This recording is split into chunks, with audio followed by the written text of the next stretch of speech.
Mark సువార్త 10వ అధ్యాయము 35 నుంచి 40 వచనాలలో కలిసి చదువుతున్నాం. కొత్త నిబంధనలో 41వ పేజీ.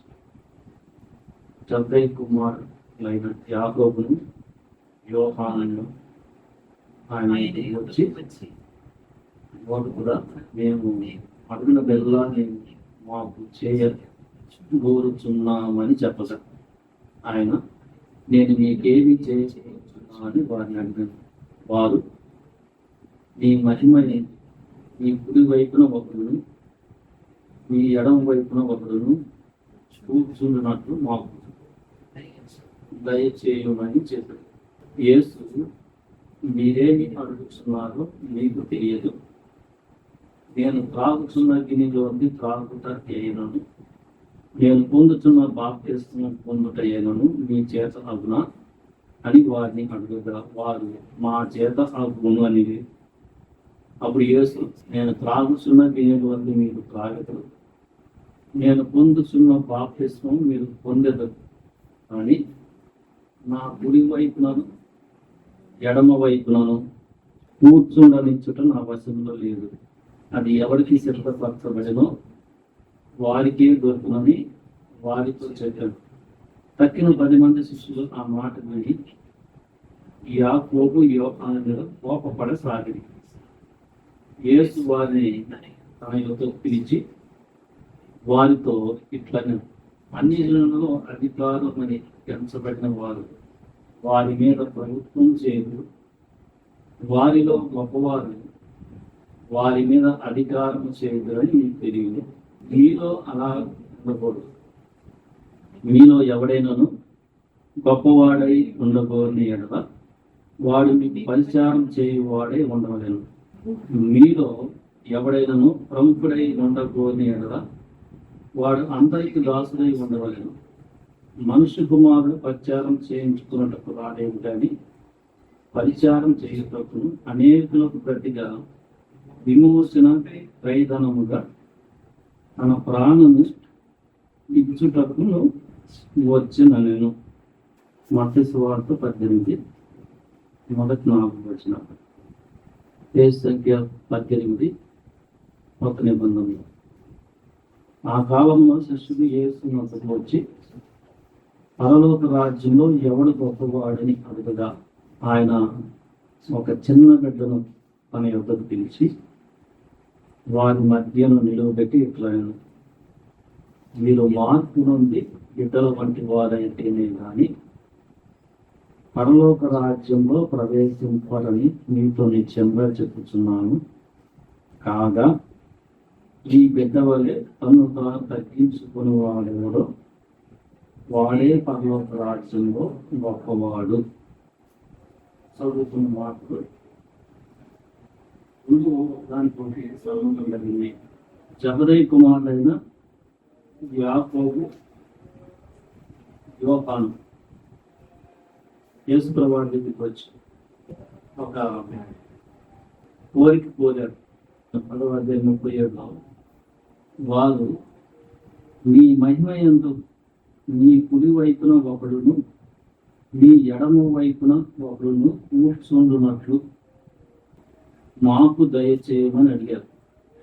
యేసు ప్రభువుని 12 మంది శిష్యులు ఇక్కడ వెంబడిస్తుంటే ఇద్దరు జబదయి కుమారులు యాకోబు యోహాను, మా ఇద్దరు ఒకరిని నీ కుడి వైపున నీ ఎడమ వైపున నీవు 2వ రాత్రిలో వచ్చేటప్పుడు కూర్చొని పెట్టని అడిగాను. యేసు ప్రభువు ఈ సమాధానం చెప్పారు. 40వ వచనం నా కుడి వైపునైనను ఎడమ వైపునైనను కూర్చుండనిచ్చుట నా వశములో లేదు. అది ఎవరికి సిద్ధపరచబడినో వానికి దొరుకునని వారితో చెప్పాను. అది నా వశములో లేదు. అది ఎవరికి సిద్ధపరచబడదో వారికి దొరుకుతున్నాను. కానీ ఒక క్లూ ఇచ్చారు. ఏంటి ఆ క్లూ అంటే వారిని తన యొద్దకు పిలిచి 42వ వచనం అన్ని జనుల్లో అధికారులు మరి ఎంచబడిన వారు వారి మీద ప్రభుత్వము చేయగలరు, వారిలో గొప్పవాడు వారి మీద అధికారం చేయదురని మీకు తెలియదు. అన్ని జనుల్లో అంటే ఈ లోకంలో ఎవరైతే పెత్తనం చేస్తారో అధికారం చేస్తారో వారిని గొప్పగా వారిగా ఎంచుతారు. 43వ వచనంలో మీలో అలా ఉండకూడదు, మీలో ఎవడైనాను గొప్పవాడై ఉండకూడని ఎడల వాడు మీకు పరిచారం చేయువాడై ఉండవలెను. పరలోక రాజ్యంలో ఎవరైతే గొప్పవారే ఉండాలని అనుకుంటారో వారు తక్కువ మనసు కలిగి పరిచారం చేసే మనసు ఉండాలి. ఇక్కడ చెప్పారు. ఈ లోకంలో అయితే అలా ఉండదు. ఎవరైతే గొప్పవాడు అవ్వాలనుకుంటారో హెచ్చైన వాటిని కోరుకుంటారు. పరలోక రాజ్యం అక్కడ మీరు హెచ్చైన స్థానంలో ఉండాలంటే ఇక్కడ తక్కువ మనసు కలిగి అందరికీ పరిచారం చేసే మనసు ఉండాలి అని చెప్తున్నారు. మీలో 44 మీలో ఎవడైనా ప్రముఖుడై ఉండగోనే ఎడల వాడు అందరికీ దాసుడై ఉండవలెను. కొంచెం మళ్ళీ ఎక్స్ప్లెయిన్ చేస్తున్నారు. మీలో ఎవడైనాను ప్రముఖుడై అంటే గొప్పవాడై ఉండాలంటే ఇక్కడ యజమానిలా కాదు ఉండాలి, దాసునిగా ఉండాలి అని చెప్తూ 45 మనుష్య కుమారుడు పరిచారం చేయించుకున్నటకు రాలేదు కానీ పరిచారం చేయుటకు వచ్చాడు, అనేకులకు ప్రతిగా విమోచన క్రయధనముగా తన ప్రాణం ఇచ్చుటకు వచ్చాను అని చెప్పాడు. యేసుప్రభువు కూడా నేను పరిచారం చేయించుకుంటానికి రాలేదు, పరిచారం చేస్తానికి వచ్చాను. మనకి యోహాను సువార్త 13వ అధ్యాయంలో ఆయన ఒక మాదిరి కనిపిస్తుంది. 3వ వచనం తండ్రి తన చేతికి సమస్తము అప్పగించిననియు తాను దేవుని యొద్ద నుండి బయలుదేరి వచ్చిననియు దేవుని యొద్దకు వెళ్ళవలసి ఉన్నదని యేసు ఎరిగి భోజన పంక్తిలో నుండి లేచి తన పై వస్త్రము అవతల పెట్టివేసి ఒక తువాలు తీసుకొని నడుమునకు కట్టుకొనెను. అంతటా పల్లెములో నీళ్లు పోసి శిష్యుల పాదములు కడుగుటకును తాను కట్టుకొని ఉన్న తువాలతో తుడుచుటకును మొదలు పెట్టెను. ఇక్కడ ఒక మాట కనిపిస్తుంది. ఇక్కడ యేసుప్రభువు బోధకుడు, ఆయన దేవుడై ఉండి కూడా శిష్యుల పాదాలు కడగటము తుడచటము చూస్తున్నాను. ఇప్పుడు అది చెప్తూ మనిషి కుమారుడు పరిచారం చేయించుకోవటానికి రాలేదు, పరిచారం చేస్తానికి వచ్చాడు. అంతేకాదు అనేకులు పాప క్షమాపణ నిమిత్తము విమోచన క్రయధనంగా తన ప్రాణాన్ని కూడా ఇస్తానికి వచ్చాడని చెప్తాడు. మనకు అర్థమవుతుంది, రేపు యేసుప్రభువు 2వ రాకడలో వచ్చినప్పుడు ఎవరు హెచ్చైన ప్లేస్లో ఉంటారు, అక్కడ ప్రముఖులు ఎవరైనా ఉంటారంటే ఇక్కడ చాలా తక్కువ మనసు ఉంటారు. ఇక్కడ వేరే వాళ్ళకి పరిచారం చేసే మనసు ఉంటారు. దాన్ని మనం మత్తయి సువార్తలో వాళ్ళు అడిగిన ప్రశ్నకి 18వ అధ్యాయంలో పరలోక రాజ్యంలో ఎవడు గొప్పవాడని అడిగారు వాళ్ళు.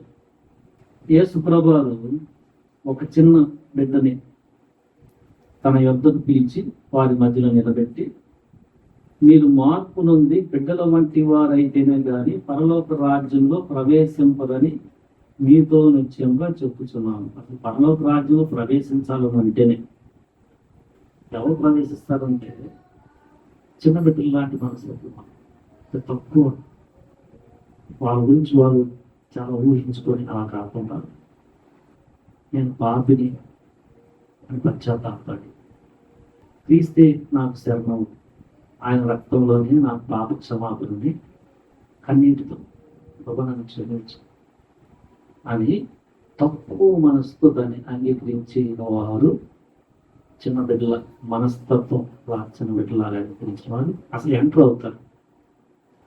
ఎవరు గొప్పవారంటే రాగా ఈ బిడ్డ వల్ల తను తాను తగ్గించుకుని వాడెవడో వాడే పరలోక రాజ్యంలో గొప్పవాడు. ప్రవేశించిన తరువాత ఇక లైఫ్ స్టార్ట్ అవుతుంది. పరలోక రాజ్యానికి సంబంధించిన లైఫ్ ఈ బోధలో స్టార్ట్ అవుతుంది ప్రతి విశ్వాసకి. ఆ రాజ్యంలో రేపు ప్రభు వచ్చినప్పుడు గొప్పవాడిగా ఉండాలంటే మనుషులకి ఎలా ఉండాలంటే దాసుడిగా ఉండాలి. అంటే దీనత్వము తగ్గింపు ఉండాలి. ఈ అంశము మనము ఈ భూమి మీద ఉన్నంత కాలం కూడా నేర్చుకోదగ్గింది. కక్షలు, అసూయలు ఇవన్నీ కూడా తగ్గింపు లేకుండా వస్తూ ఉంటాయి. సో మనం చాలా జాగ్రత్త పడాలి. మనము ఈ పరలోక రాజ్య ప్రయాణాన్ని చివరి దాకా కొనసాగించాలని అంటేనే మనకి చాలా తగ్గింపు ఉండాలి. మనం తగ్గించుకున్నప్పుడు దేవుని కృప మన ఎడల అధికంగా ఉంటుంది. ఆ కృపను బట్టి ప్రతి పరిస్థితుల్లో కూడా దేవుడు బలపరిచి మనల్ని నడిపిస్తాడు. ఈ సత్యాన్ని మనకి మన నుంచి దొంగిలిస్తానికి అపవాది ఎప్పుడు కూడా మన గురించి మనం హెచ్చుగా ఆలోచించుకునేట్టుగా అవతల వాళ్ళని తృణీకరించే మనసును కలగ చేయాలని, అవతల వాళ్ళని తీర్పులోకి తీర్చాలని ఇలాంటి భావాలు క్రియేట్ చేస్తుంటాడు. రక్షణ పొందిన వారిని మనం జాగ్రత్త పడాలేదు అంటే ఆ 12 మంది శిష్యుల్లోని ఈ భావం వచ్చింది. అవునా, మేమిద్దరం నువ్వు వచ్చేటప్పుడు ఒక కుడి పక్కన ఇంకొక ఎడం పక్కన మనం కూర్చోవాలి, మాకు ఈ వరం ఇస్తావా అన్నాడు. యేసుకుల వారు సున్నితంగా అలా కుదరదు, అది నా వశంలో లేదు. అయినా ఇక్కడి ఈ లోక ప్రజలు అధిజనులు ఇలాంటివన్నీ కోరుకుంటారు.